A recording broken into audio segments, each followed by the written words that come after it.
Are you comforting your kids with food? My name is Angel, and I've been a dietitian for over 10 years. And right now I'm outside, and being outside reminds me of all the times my kiddos have scraped themselves, hurt themselves on the playground or otherwise. And there's this innate tendency, like this feeling that I really want to make them feel better. And food for so many parents is the go to.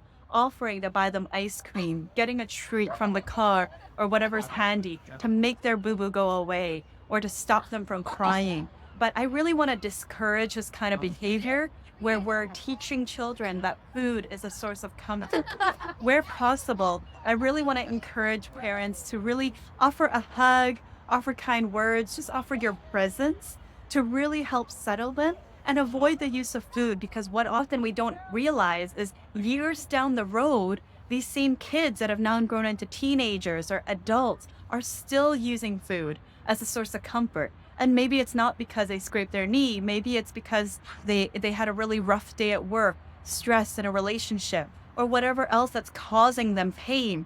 Maybe not physical, but mental distress. We really don't want people to use food as a source of comfort and want them to rely on non-food ways to feel better.